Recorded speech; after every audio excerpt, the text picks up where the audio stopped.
Bonjour à tous, bienvenue au webinaire organisé par le pôle ECS en collaboration avec Dinergie sur comment financer votre R&D, les dispositifs fiscaux adaptés. Donc nous avons pas mal de participants qui sont inscrits, donc les personnes continuent de se connecter. Nous allons pouvoir démarrer. Avant de démarrer, un petit rappel sur voilà, quelques petites règles pour le confort de tous. Les participants sont en mode écoute seul et les webcams sont désactivés. Vous pouvez poser vos questions tout au long du webinaire via le module questions sur votre tableau de bord. Nous y répondrons à la fin de l'événement. Ce webinaire est enregistré et sera mis en ligne sur notre site web dans la section replay. Le lien vous sera également envoyé par mail avec les slides de présentation qui vous seront présentés ce jour. Et à la fin du webinaire, nous vous remercions de consacrer une petite minute à notre enquête satisfaction qui s'affichera sur votre écran. Un petit tour d'horizon sur les prochains événements.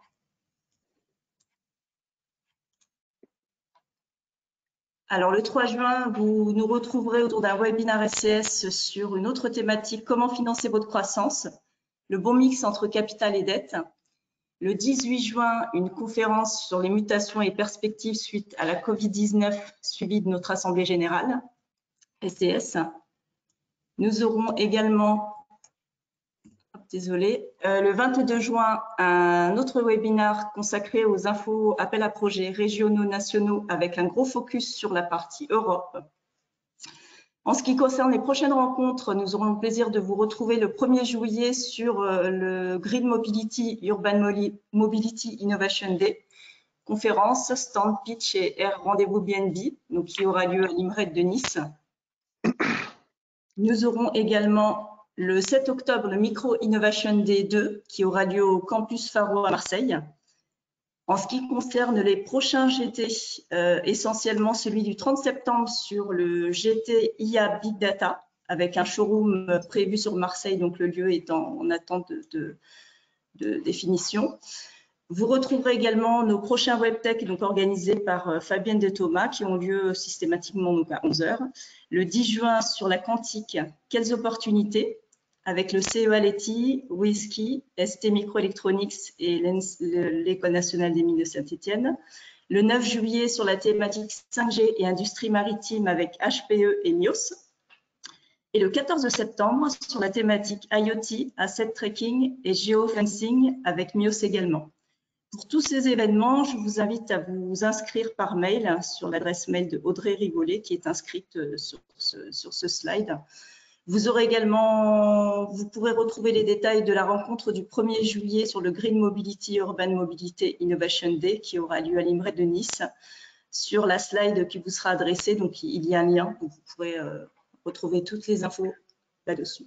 En ce qui concerne les publications, elles sont présentes donc dans notre espace dédié sur le site web, téléchargeables également, et tous les replays vidéos sont accessibles depuis notre site web.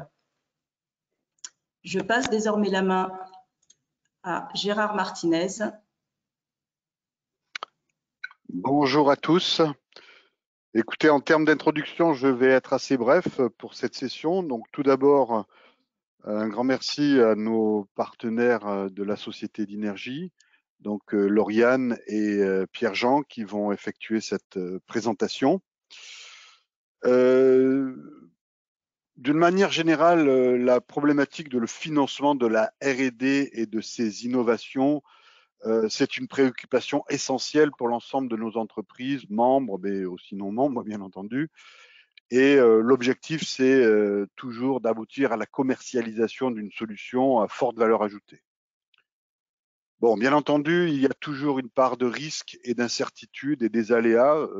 L'année qui n'est pas encore finie, enfin la période qui n'est pas encore finie nous le prouve très bien. La problématique des sujets de rupture sont liés à la fois à une vision d'entreprise, mais aussi à une série d'opportunités. Donc tout cela, ça nécessite des investissements. Bon, c'est une des raisons pour lesquelles il est primordial d'établir un plan de financement robuste qui va vous permettre de mener au développement de vos solutions pouvant être parfois aussi par la suite protégés par des brevets d'invention ou des exclusivités d'exploitation. La vocation du pôle, c'est vraiment d'être au cœur de l'animation d'un écosystème de technologies du numérique, basé bien entendu dans la région sud. Pour mémoire, le pôle SCS existe depuis le début de la création des pôles qui ont été issus d'une politique nationale d'innovation, hein, qui a débuté en 2005, donc on a déjà un certain nombre d'historiques.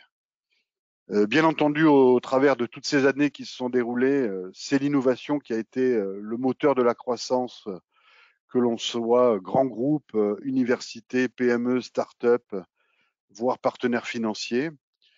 Et l'innovation était l'élément clé de la compétitivité pour les entreprises françaises. Donc notre mission, bien entendu, pour l'ensemble de nos membres, c'est vraiment de les accompagner et de leur permettre d'accéder à toutes les possibilités en termes de fonds publics, privés, d'aide à l'innovation, non pas uniquement par rapport à des financements de régions comme la région PACA, mais aussi France et Europe. Donc à ce titre, nous allons démarrer au mois de juin une série de sessions qui me semblent indispensables pour que vous soyez bien équipés ou du moins bien informés de tout ce qui existe.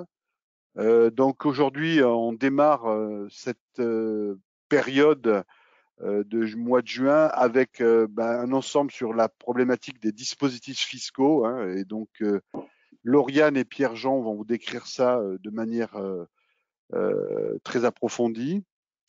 Sera suivi donc comme ça a été annoncé par Nadira dans la présentation de nos webinars par une autre session qui sera un mix capital et dette. Donc ça, c'est beaucoup plus une stratégie de développement et d'entreprise. Bien entendu, on aura nos sessions trimestrielles sur l'ensemble des appels à projets, appels à manifestation d'intérêt que l'on retrouve en région PACA, en France, et pas uniquement pour l'innovation, mais aussi pour l'industrialisation dans le cadre du plan de relance. Et puis, on aura un très fort focus sur la partie Europe, puisqu'on rentre sur une nouvelle période et qu'il y a un certain nombre de mécanismes et de thématiques qui sont en train de se mettre en place et qui vont être entérinées pendant ce mois de juin. Et puis, on finira avec une autre collaboration un petit peu plus technique avec BPI France sur l'ensemble des aides pour le développement de l'innovation. Donc tout ceci, juste pour conclure, hein, du moins cette introduction, tout ceci pour que vous ayez vraiment tout le panel de ce qui vous permettra d'avoir des coûts de R&D très compétitifs. Et je pense qu'au travers de cette première session sur les dispositifs fiscaux, hein, donc où on va aborder des thématiques que vous connaissez, mais il est toujours bon de bien les réintégrer, vont vous montrer que la France aujourd'hui a une position très compétitive au niveau mondial, et je dis bien au niveau mondial, hein, bien entendu en Europe, hein, et où très récemment, ce qui va vous être présenté aujourd'hui vient d'être adopté par l'Allemagne face au succès de ces dispositifs en France. Voilà, j'en ai fini pour l'introduction. Donc vraiment, hein, aujourd'hui, ce sont des diagnostics, hein, et des conseils sur toutes les options à investiguer en matière de financement et d'innovation. Et donc, je vais laisser la main donc à Lauriane et Pierre-Jean pour continuer cette session et rentrer dans les détails. Merci à vous et bonne session. Lauriane, Pierre-Jean, c'est à vous. Merci Gérard pour cette introduction. Alors, je suis en train de préparer et de partager des slides. Est-ce que vous me confirmez que vous les voyez bien de votre côté, Nadira et Gérard? Pas pour l'instant. J'ai une page blanche. Parfait. C'est bien, vous pouvez commencer. Ok, très bien. Et ben donc, merci Gérard pour cette introduction. Bonjour à tous. Alors effectivement, comme le disait Gérard, on a beaucoup de chance en France, en fait, puisque je souhaitais démarrer cette petite présentation avant qu'on prenne le temps de se présenter avec Lauriane par un petit peu de contexte, en fait, en vous présentant une étude qui a été réalisée par le cabinet Etage, prenant en compte 13 pays de l'OCDE qui ont chacun des dispositifs de financement et de soutien des projets de recherche et d'innovation. Alors, il y a des mécanismes de crédit d'impôt, il y a des mécanismes de déduction de charges, il y a d'autres mécanismes comme par exemple mettre en place la Chine ou l'Inde. Et en fait, ils ont réalisé 3 simulations, une pour une grande entreprise, une pour une PME en forte croissance et une pour une entreprise moyenne réalisant des opérations de sous-traitance. Et en fait, dans les 3 cas, on voit que la France se place première en termes de montant des investissements R&D financés par l'État dans lequel duquel vient l'entreprise. Comme le disait Gérard, effectivement, cette étude ne prend pas en compte l'Allemagne, puisque l'Allemagne, en 2020, a lancé son propre mécanisme de crédit d'impôt recherche à hauteur d'un soutien de 25% des charges de personnel qui sont investies dans la R&D et avec quelques cas particuliers pour la sous-traitance. Bon. On reviendra par la suite un peu plus en détail là-dessus, mais effectivement, en France, lorsqu'on parle de financement des dépenses de R&D ou d'innovation, le dispositif principal, c'est le crédit d'impôt recherche, le crédit d'impôt innovation. C'est assez bien représenté sur ce graphique-là, puisque vous voyez qu'en 2018, le crédit d'impôt, donc crédit d'impôt recherche et innovation, représente une créance de 6 800 millions d'euros, répartis sur environ 26 000 entreprises. Ça représente une très très grosse majorité du budget, quasiment la totalité du budget R&D de l'État, ce dispositif. Il me semblait intéressant de finir en vous montrant une petite répartition de la sollicitation de ce dispositif à travers les différentes régions de France. Voilà, puisque nous sommes aujourd'hui avec le pôle SCS, voilà, vous voyez où se situe la région PACA et la sollicitation de ce dispositif en région PACA. À gauche, vous voyez pour le crédit d'impôt recherche et à droite, son petit frère, le crédit d'impôt innovation, dont on va un peu parler aussi. Voilà pour ce préambule. Donc pour ma part, voilà, je vous ai souligné Provençal-Côte d'Azur, Corse, puisqu'en fait, je suis aujourd'hui responsable de notre agence Sud, que certains d'entre vous connaissent peut-être sous le nom d'Innovatech Conseil, et agence au travers de laquelle nous avons un fort partenariat avec le pôle SCS. Et j'ai grand plaisir d'être accompagné de Lauriane Novak, donc, qui est notre responsable fiscal chez Dinergy. Lauriane, je te laisse te présenter rapidement et puis nous commencer ce focus sur le crédit d'impôt recherche, crédit d'impôt innovation. À qui est-ce que c'est destiné, qu'est-ce que ça permet de financer et comment en bénéficier. Bonjour à tous, donc moi c'est Lauriane Novak, je travaille chez Dinergy, je suis responsable donc, du pôle fiscal.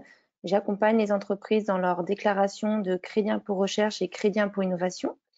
Donc par la suite, je vais plutôt parler de CIR, donc pour le crédit impôt recherche, et de CII pour le crédit impôt innovation. Donc qu'est-ce que le crédit impôt recherche?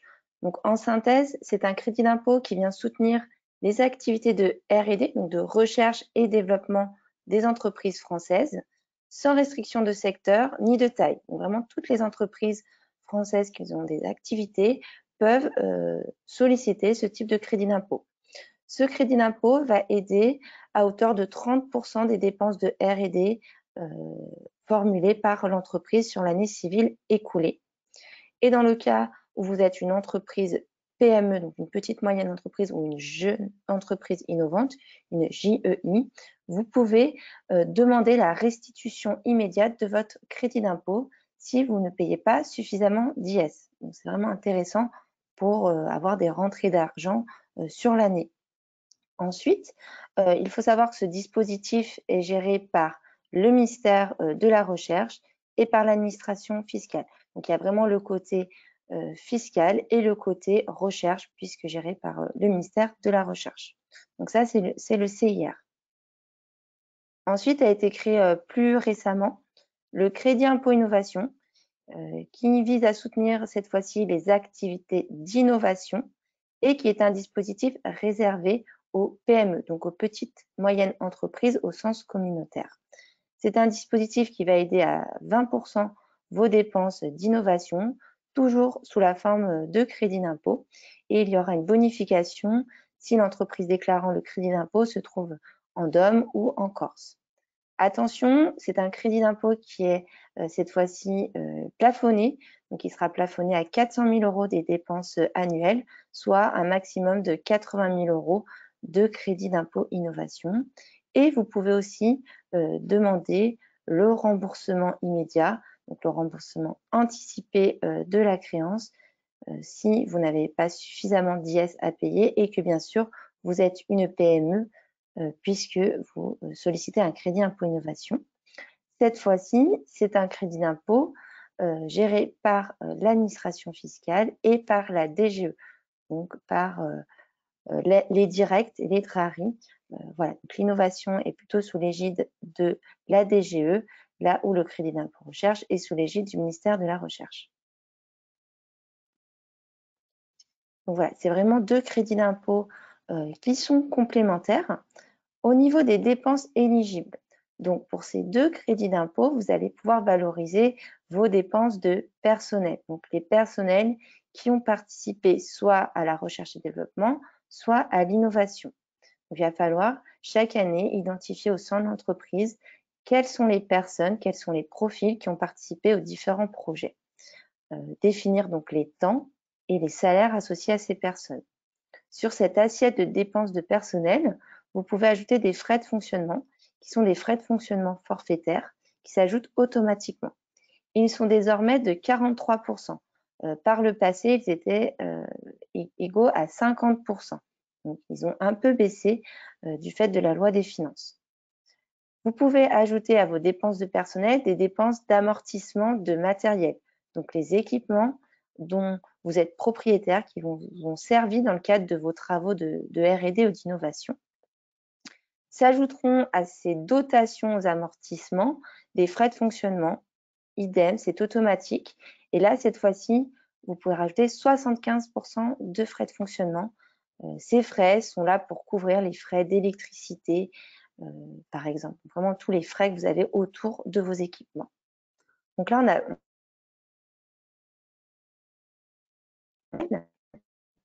Vous pouvez aussi déclarer des frais externes. Donc, le premier frais, ce sont les dépenses de sous-traitance. Donc, si vous avez confié à des prestataires privés ou publics des études de recherche ou des études d'innovation. Alors, attention, il faut que le prestataire dispose d'un agrément. Donc, soit c'est un prestataire public et vous pouvez sans problème passer par une université, par un laboratoire public, soit un prestataire privé doit disposer d'un agrément qui est un agrément spécifique au CIR ou au CII, voilà, qui est donc n'est pas automatique de pouvoir prendre tous les frais de sous-traitance dans les crédits d'impôt. Ensuite, vous pouvez aussi déclarer des frais de propriété intellectuelle, donc les frais que vous avez pour déposer, maintenir vos brevets, mais aussi les défendre. Enfin, vous pouvez ajouter les frais de veille technologique, donc les temps que vous passez sur des congrès scientifiques à recueillir de l'information pour mener à bien vos opérations de R&D, et aussi les temps de participation à des réunions de normalisation. Donc seulement les temps où vous établissez de nouvelles normes, par exemple avec des bureaux de normalisation officiels tels que l'AFNOR, CEN. Et à noter donc pour ces frais de veille technologique et de réunion normalisation, ces frais sont seulement valorisable si vous avez déclaré des projets de recherche et développement. Voilà, donc vraiment que pour le CIR. Donc là, ça vous permet vraiment de constituer une assiette de dépenses éligibles sur laquelle on va venir soit retenir 30%, soit 20% en fonction du crédit d'impôt innovation ou recherche. Mais attention, il faut bien aussi que vous ayez en tête que si vous avez été aidé par un autre financeur public, par exemple par BPI France, par l'Europe, par la région, vous devez déduire de l'assiette du calcul la subvention que vous auriez perçue.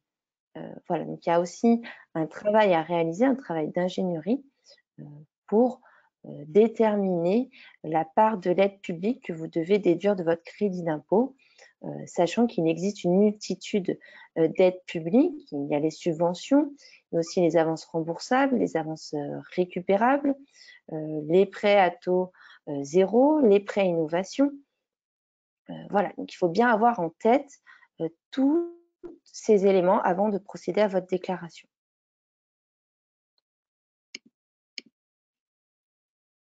Alors, concrètement, comment procéder? La première étape qu'il faut que vous réalisiez, c'est déjà de faire l'audit de votre organisation.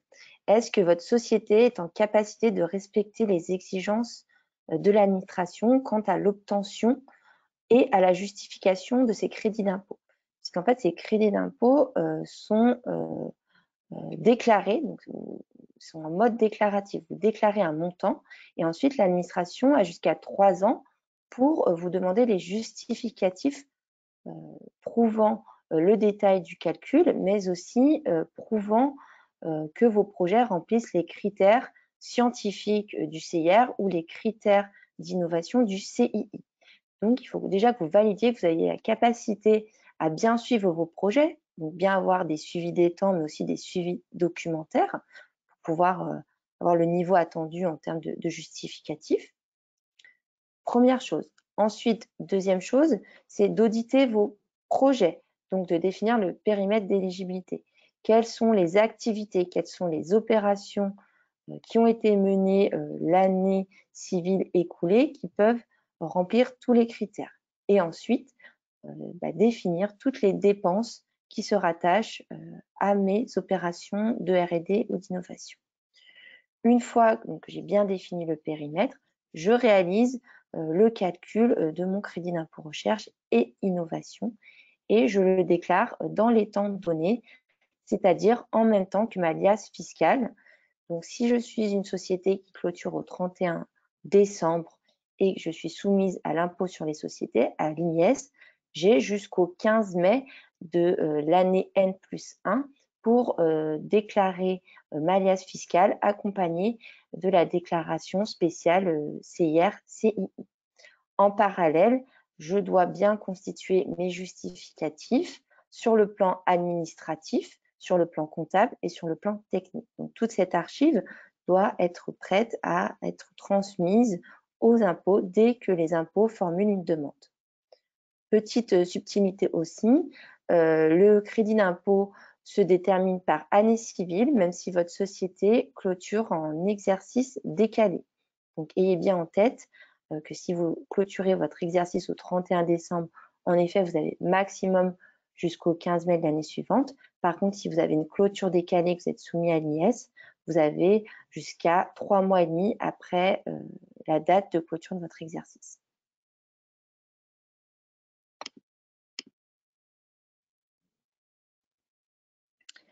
Donc, au niveau des modalités de déclaration, je les rappelle en effet ici. Donc, la règle générale, je viens de l'exprimer. Ensuite, il faut aussi que vous ayez en tête le principe de rétroactivité. Donc, comme l'administration a la possibilité de vous demander des justificatifs ou de venir contrôler votre comptabilité 3 ans sur 3 ans, sur une période de 3 ans, vous, entreprise, vous avez aussi la possibilité de revenir sur 3 exercices passés. C'est-à-dire que, par exemple, pour le crédit d'impôt recherche et innovation 2018, vous avez jusqu'au 31 décembre 2021 pour le déclarer.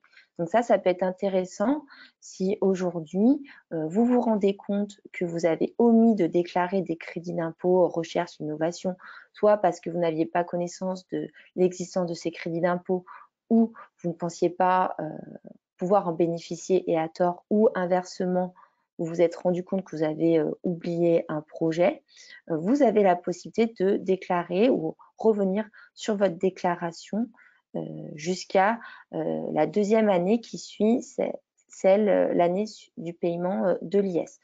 On vous a fait un petit schéma, et je pense que ce qu'il faut retenir, c'est que pour l'année 2021, finalement, vous pouvez encore déclarer du crédit d'impôt 2018, 2019, mais aussi 2020. Voilà, sachant que la règle que je viens d'exprimer est vraiment valable pour les sociétés qui clôturent au 31 décembre. Si vous avez une clôture décalée, il faut refaire l'exercice pour avoir la date précise.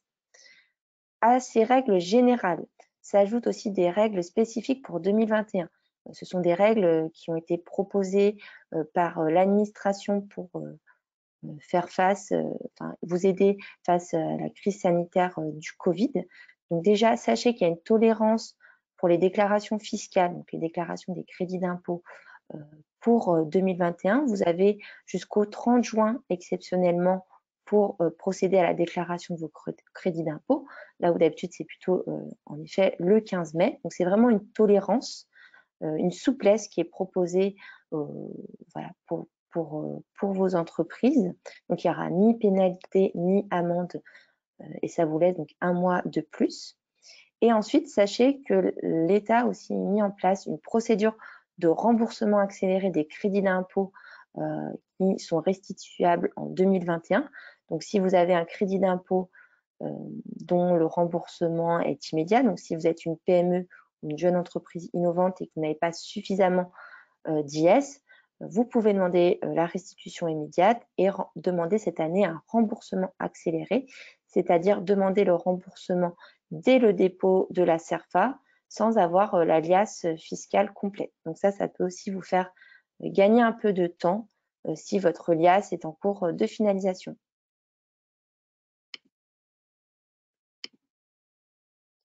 Ensuite, donc, ce qu'on souhaitait vous présenter avec Pierre-Jean, c'était des axes de sécurisation et d'optimisation. Donc, je vais laisser la parole à Pierre-Jean. Exactement. Merci Lauriane. Voilà, on souhaitait aller un peu plus loin par rapport à la simple présentation du dispositif, puisque ce qui est vraiment intéressant, on va dire, c'est sa mise en usage en fait, qui va vraiment être déterminante au sein de votre entreprise. Un premier axe d'amélioration qui est très important de mettre en place, c'est en fait non pas de déclarer ses projets de R&D dans son crédit d'impôt recherche, mais de regrouper ces projets au sein d'opérations plus grandes. Voilà. Plutôt que de montrer qu'on est en train de travailler sur un projet qui va donner lieu à un produit, il faut prendre un peu du recul sur ça et montrer qu'au contraire, on est en train de travailler sur des thématiques R&D qui visent à faire avancer l'état de l'art. Voilà. La problématique quand on déclare des projets, c'est que petit 1, on ne va pas mettre en évidence le programme de R&D global de l'entreprise ni sa démarche. Il faut savoir que le crédit d'impôt recherche, c'est un dispositif qui se veut crédible lorsqu'il est déclaré de façon pluriannuelle. Il doit vraiment démontrer une démarche systématique, récurrente, et intrinsèque à l'entreprise. Contrairement à une subvention, une demande de subvention qui va être pour un projet en particulier, la philosophie du CIR, c'est vraiment de soulager l'entreprise dans un effort de R&D constant. L'autre risque, lorsqu'on déclare par projet, c'est en fait, on ne va pas pouvoir déclarer tous les projets. On va pouvoir déclarer certains projets et d'autres qui vont être trop petits en tant que tels ou trop éloignés de ce que l'administration va appeler la R&D pour pouvoir être déclarés. Alors que parfois, certains de ces projets sont pourtant nécessaires à l'opération de R&D, par exemple sur de la saisie de données, voilà, en tant que telle, la saisie de données, bon, bah, on peut se demander, est-ce que c'est vraiment de la R&D? Est-ce qu'il faut vraiment être en bac+5 pour faire de la saisie de données? Pas forcément, alors que si on parle d'opération de R&D, on se rend bien compte que la saisie de données, elle va être absolument nécessaire à cette opération de R&D.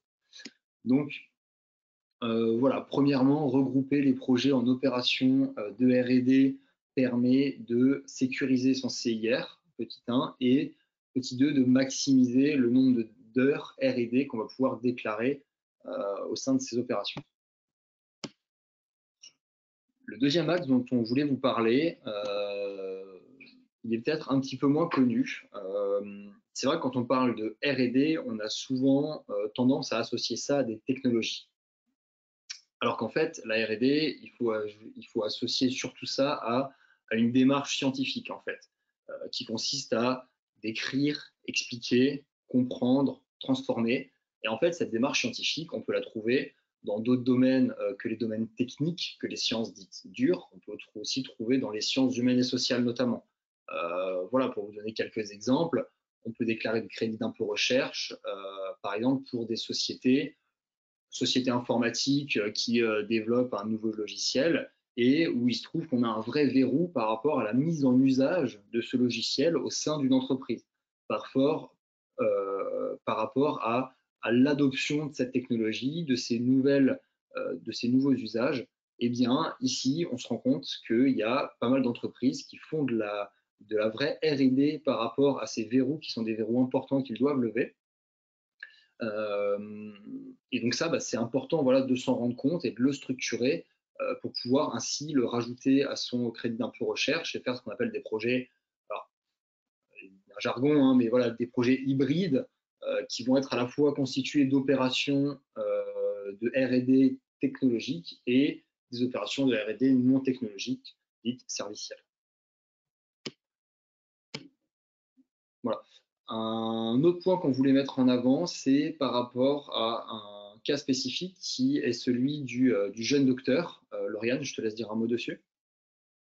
Oui, donc très important, il y a actuellement une bonification qui est accordée aux entreprises qui recrutent une personne dite jeune docteur. Donc, qu'est-ce qu'un jeune docteur pour le crédit impôt recherche? C'est une personne qui vient de soutenir sa thèse, qui vient d'obtenir donc son doctorat et qui signe son premier CDI dans l'entreprise. Voilà, il faut bien sûr que l'entreprise augmente son effectif de R&D, donc que l'effectif de recherche soit maintenu, voire augmenté par l'embauche de cette personne. Et le bonus est vraiment intéressant puisqu'on va pouvoir prendre pendant 24 mois suivant le recrutement du jeune docteur le double du salaire de cette personne. On vous a mis une petite simulation dans le tableau qui montre que pour un même coût entre un ingénieur classique ou un jeune docteur, vous n'obtenez pas du tout le même crédit d'impôt recherche. Par exemple, pour un salaire brut chargé, si vous embauchez un ingénieur à 100% en R&D, vous obtiendrez un crédit d'impôt recherche d'environ 21 000 euros. Donc, dans le tableau sont récapituler les règles de calcul que je vous ai exposées tout à l'heure, puisqu'on ajoute aussi des frais de fonctionnement sur le personnel. Là où pour un jeune docteur, donc quelqu'un qui viendrait de soutenir sa thèse, pour le même salaire, vous obtiendrez un crédit d'impôt de 60 000 euros, donc un crédit d'impôt recherche supérieur au salaire brut chargé de la personne. Ce bonus est valable donc 24 mois suivant la date d'embauche. Donc très intéressant. C'est aussi très intéressant de recruter ce type de personnel puisque ce sont des personnes qui apportent beaucoup en termes de R&D, beaucoup en termes de structuration des projets, des opérations, qui ont l'habitude de constituer des états de l'art qui sont des parties très importantes du dossier justificatif scientifique. Et voilà, il y a vraiment beaucoup d'apports aussi pour le crédit impôt recherche et qui constitue un indicateur de R&D qui est vraiment apprécié par les vérificateurs et les experts du ministère de la Recherche.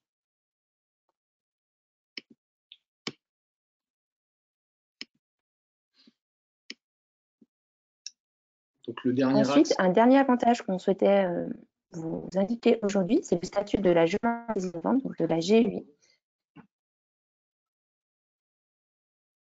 Vous m'entendez bien?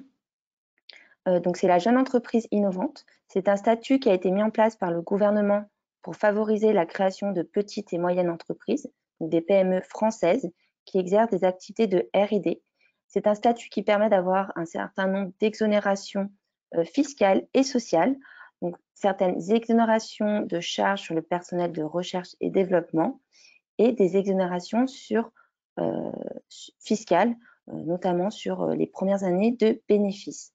Aussi, être GEI vous permet de demander le remboursement immédiat de vos crédits d'impôt. C'est un dispositif qui est géré par l'administration fiscale et l'URSSAF. Lauriane, excusez-moi, est-ce que vous pourriez désactiver la webcam pour qu'on vous entende mieux, certainement?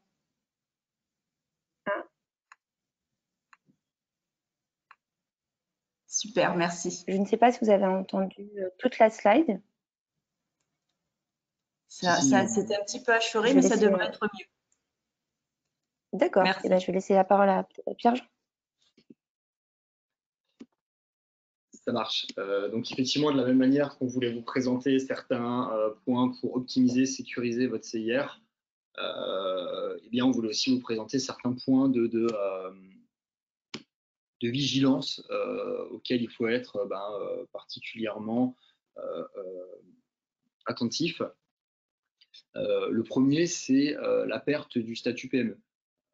Parmi vous, certains sont des jeunes entreprises en cours de création, déjà créées, qui vont peut-être, d'ici quelques années, réaliser des levées de fonds, se rapprocher d'acteurs industriels qui vont, par exemple, peut-être rentrer au capital de ces sociétés. Et ça va avoir une conséquence qui peut être la perte du statut PME. Alors, il faut savoir que le statut PME, en fait, c'est lui qui ouvre le droit à certaines des choses qu'on vient de présenter, comme notamment le statut JEI, comme notamment l'éligibilité au crédit d'impôt innovation, et enfin le remboursement immédiat du CIR. Donc, en soi, passer de PME à non-PME, c'est pas une mauvaise chose. Par contre, il faut l'anticiper. Voilà. Dans vos business plans, dans vos prévisions, etc. Anticipez bien le fait que potentiellement, si vous perdez votre statut PME, vous n'aurez plus le droit de déclarer du C2I, vous ne pourrez plus être JEI et vous ne pourrez plus avoir le remboursement immédiat du crédit d'impôt recherche. Au niveau des règles, il y en a certaines qui sont assez connues, qui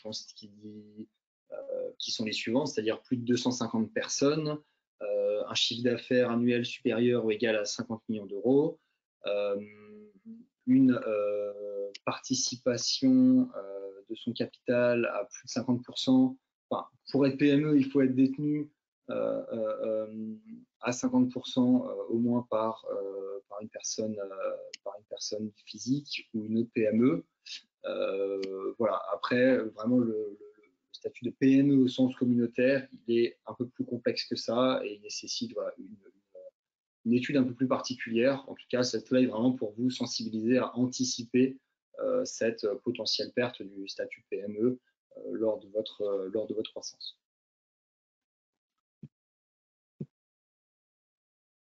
Au niveau de la sous-traitance, donc il faut savoir que c'est un poste particulièrement intéressant pour les entreprises.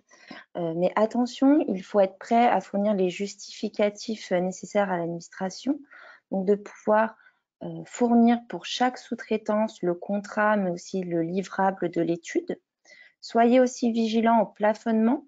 Il faut que vous ayez suffisamment de dépenses internes et non pas que de la sous-traitance.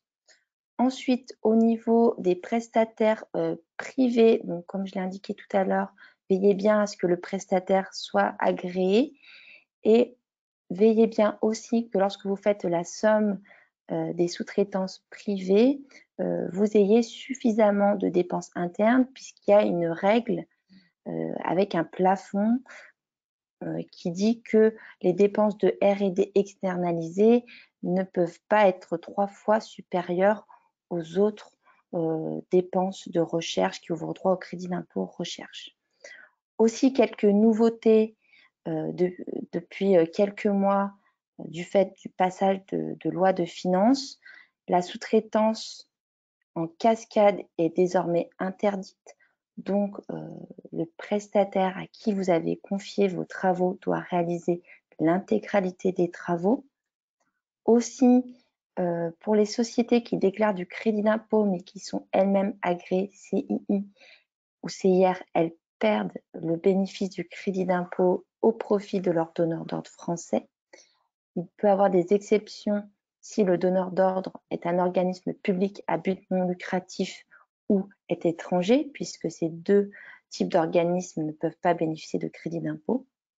Et aussi, ayez en tête que c'est la dernière année, donc ça va aller jusqu'au CIR 2022, pour doubler les dépenses de prestations publiques, parce qu'en fait, il faut savoir que jusqu'à présent, si vous faisiez appel à un prestataire privé, vous aviez une aide de 30%, et si vous faisiez appel à un prestataire public, vous aviez une aide de 60%. Il y a une loi des finances qui a été votée qui fait que désormais, dans les prochains mois ou années, on reviendra à un taux d'aide de 30%, que l'étude soit réalisée par un prestataire public ou privé.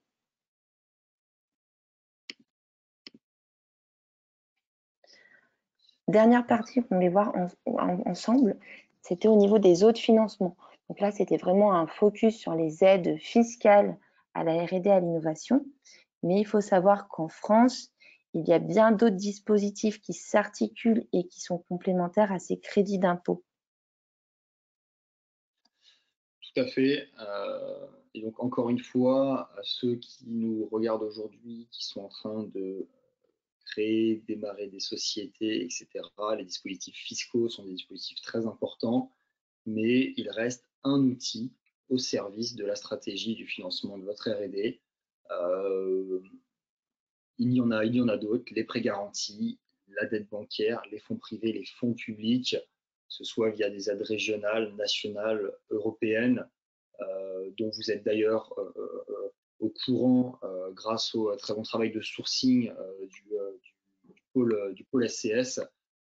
Juste cela pour vous sensibiliser à il est très important d'avoir une stratégie quant à la sollicitation de tous ces financements, puisque comme vous l'avez vu précédemment, ils ne sont pas forcément cumulables. Alors, dans le sens où 1 euro ne peut être financé que par un dispositif et pas par plusieurs dispositifs. Ça me paraît trivial mais important de le rappeler. Il est donc nécessaire de se poser la question par quel dispositif est-ce que je dois faire financer cet euro de R&D ou cet euro de dépenses innovation. Et ça, c'est une réflexion qui doit se mener en amont à 1, 2, peut-être 3 ans. Vous voulez aussi vous présenter qu'est-ce qu'une bonne aide, Lauriane, je te laisse dire un mot.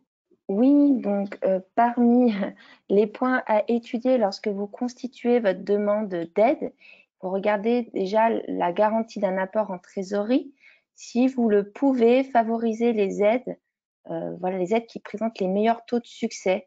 Donc le conseil, c'est vraiment de s'orienter plutôt sur des avances remboursables ou des prêts à taux zéro.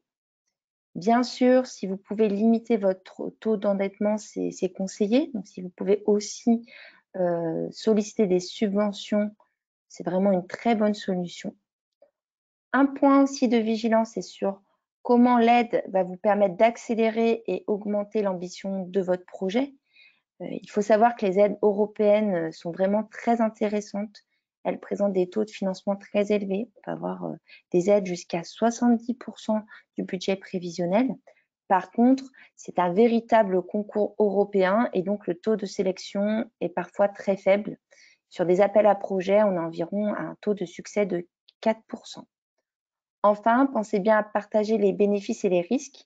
Il peut parfois être intéressant de monter un projet et donc un financement collaboratif afin de répartir les tâches et les dépenses avec vos partenaires. Voilà, merci Lauriane. Donc effectivement, l'ensemble de ces dispositifs, que ce soit les financements ou le crédit d'impôt recherche, sont là pour vous aider petit 1 à financer les phases risquées de vos projets, les phases à haute incertitude qu'une banque, on va dire classique, ne financerait peut-être pas.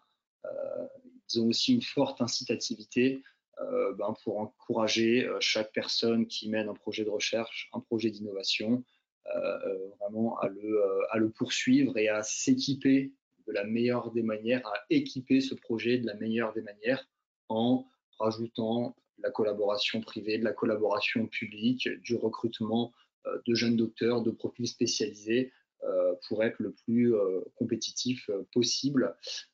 Et donc, eh bien, voilà ce qu'on souhaitait aujourd'hui vous partager aux côtés du pôle SCS. Et donc, on est ouvert, effectivement, si vous avez des questions avec Lauriane, pour essayer d'y répondre au mieux.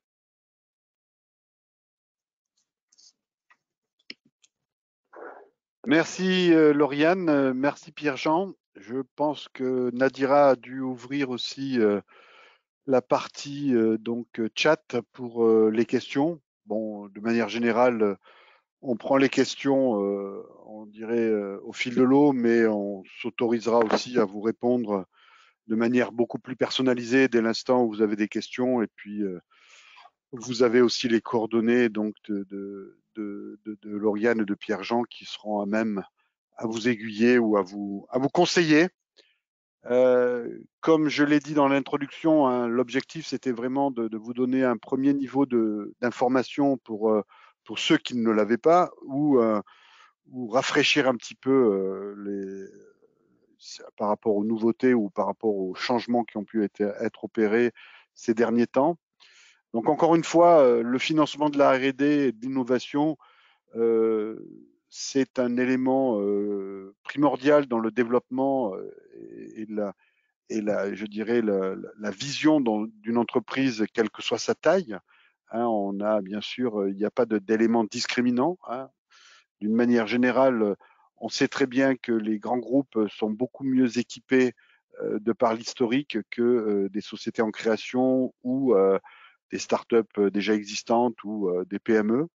Mais d'une manière générale, l'ensemble de ces aides sont extrêmement bien utilisées et il ne faut pas hésiter à y faire appel, d'autant plus que là, vous avez pu noter l'aspect rétroactif. Hein, donc, quelque part, votre projet ou l'ensemble de vos projets n'ont pas été fléchés ou n'ont pas été identifiés dans le cadre R&D, par exemple, et auquel cas vous avez encore la possibilité de le refaire de manière rétroactive.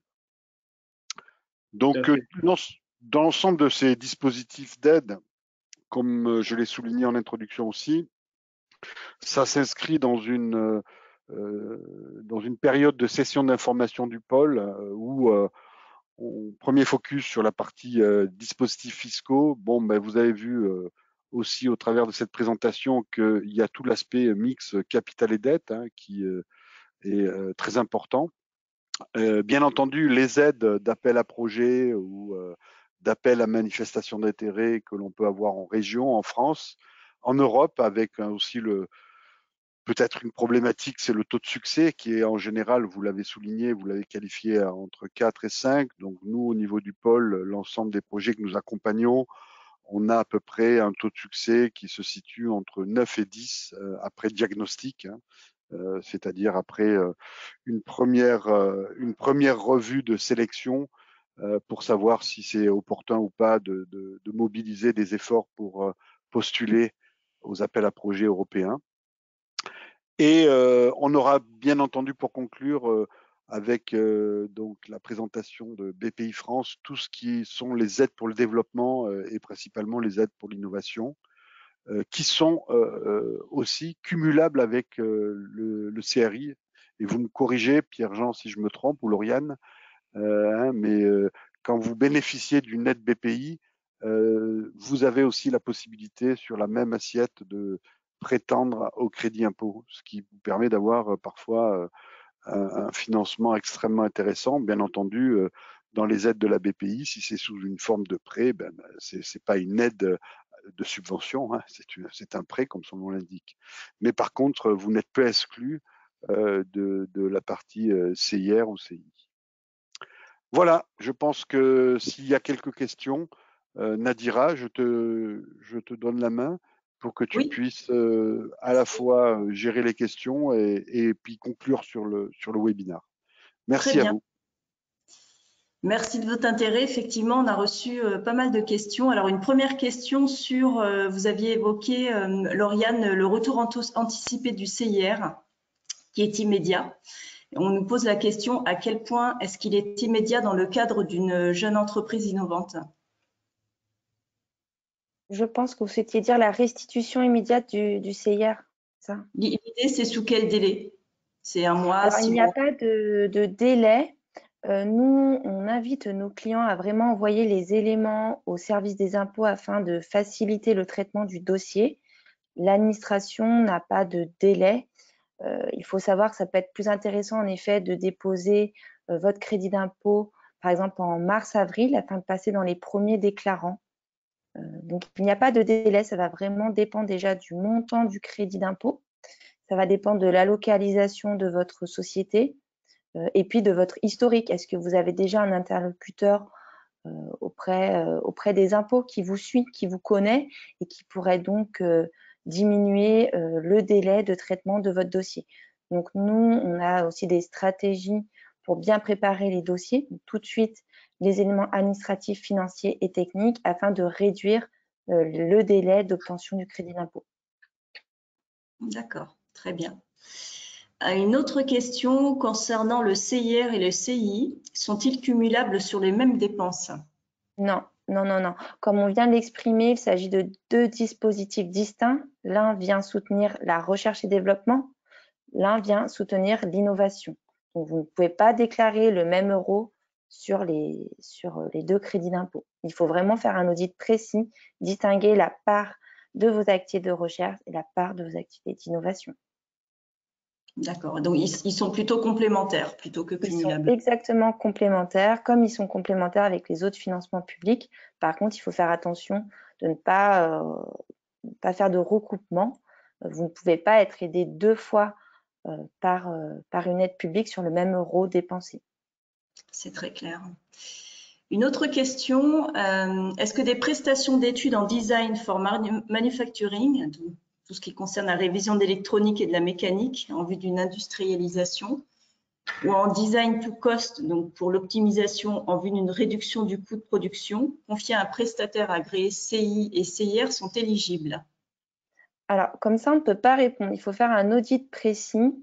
Ce qu'il faut savoir en CIR, c'est plutôt des études de recherche, donc des études où vous confiez à votre prestataire la levée d'une problématique, d'un verrou scientifique.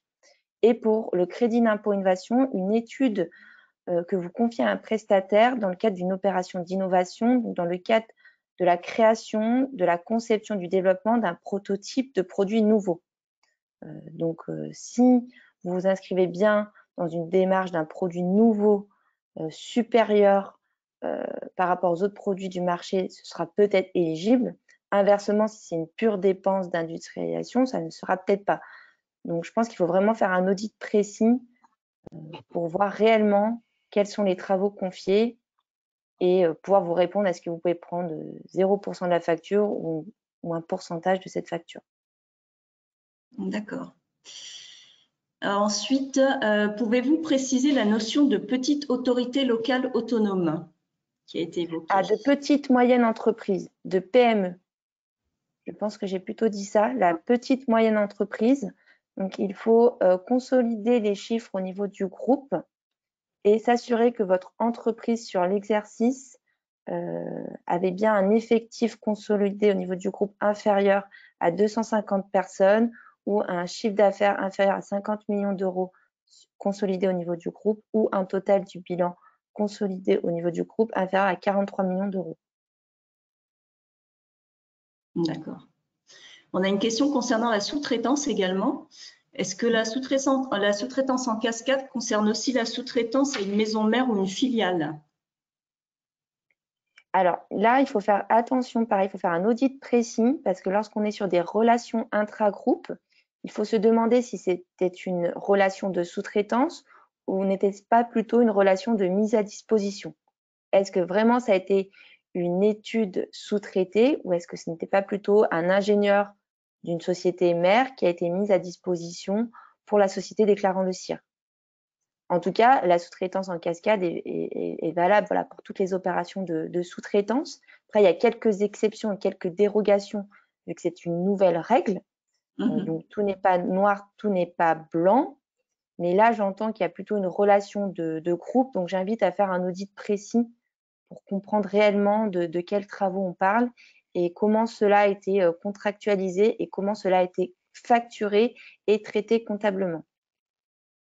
D'accord, merci.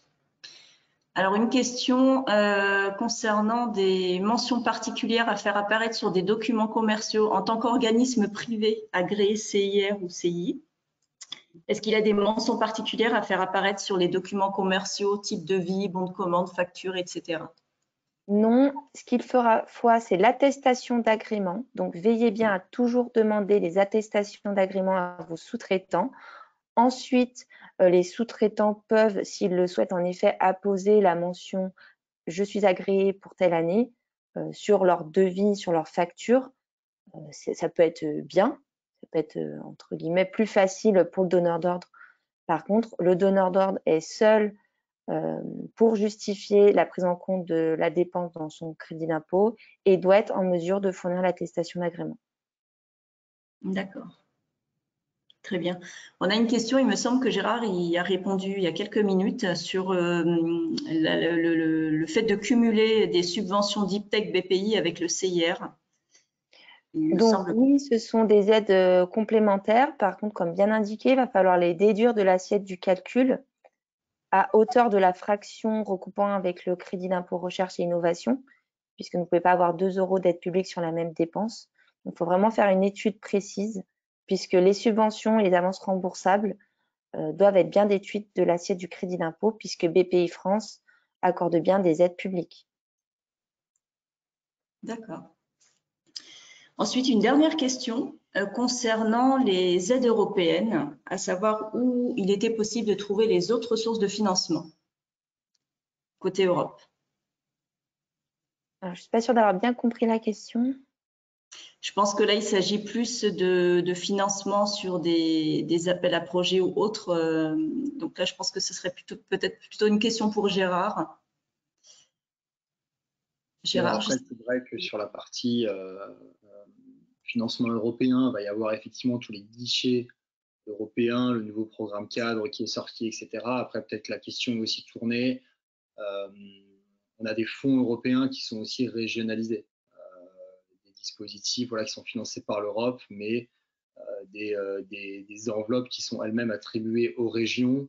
Je pense au fonds FEDER, Lauriane t'en connaît sûrement peut-être d'autres, et qui sont utilisés par les régions. Donc, je ne sais pas si c'est Alors, la personne vient de me préciser, en fait, c'est plutôt une question généraliste sur comment retrouver tous les dispositifs de manière générale. Est-ce qu'il y a un site web qui pointe sur ces dispositifs?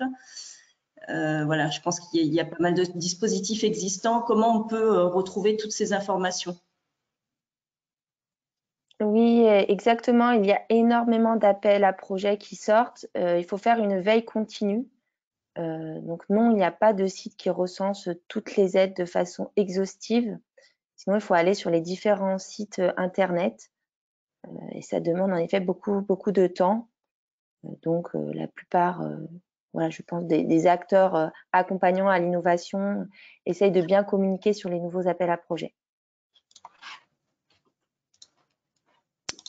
Parfait. Alors, j'ai encore une dernière question, si on a encore un petit peu de temps. Comment obtenir l'agrément lorsqu'on est un sous-traitant? Alors, tout dépend de l'agrément. Il existe l'agrément crédit impôt recherche et l'agrément crédit impôt innovation. Et le calendrier n'est pas le même. S'il s'agit d'une première demande, pour le CIR, vous avez jusqu'au 30 mars de l'année demandée. Donc là, il est déjà trop tard pour l'année 2021. Pour le crédit d'impôt innovation, on est plutôt sur une deadline en septembre.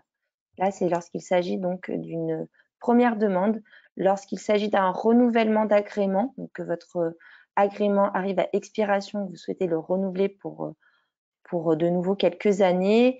Le calendrier est encore différent. Pour le CIR, de mémoire, on est plutôt sur le second semestre, sur novembre, maximum novembre. Et pour le crédit impôt innovation, pareil, en fin d'année, entre septembre et novembre. Donc voilà, pour le CIR, il convient de s'adresser, de regarder le site internet dédié du ministère de la Recherche. Et pour l'agrément Crédit Impôt Innovation, idem, le site internet, mais cette fois-ci de la DGE, puisque comme on s'est dit, le CIR est géré par le ministère de la Recherche, la OCI par la DGE. Très bien. Merci beaucoup, Lauriane. Merci Nous à vous. n'avons pas d'autres questions. Merci, Pierre-Jean, également pour votre intervention.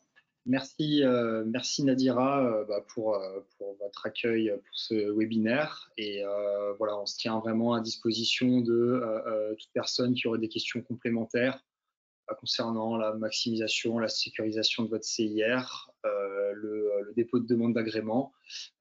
Ici en région sud, via voilà, notre agence située à Aubagne, ou de façon plus nationale via notre siège lyonnais ou notre agence parisienne. Parfait. Donc, juste pour vous rappeler, les slides qui vous ont été présentés ce jour vous seront adressés par mail dans la journée. Vous aurez également le lien vers le replay dans la semaine. Donc, je vous invite à nous rejoindre au prochain webinaire qui aura lieu le 3 juin, donc ce jeudi à midi, sur la thématique « Comment financer votre croissance, le bon mix entre capital et dette ». Ensuite, les autres événements vous seront indiqués sur la présentation qui vous a été faite ce jour. Merci à tous pour votre participation et nous vous souhaitons une bonne journée. À très bientôt. Au revoir.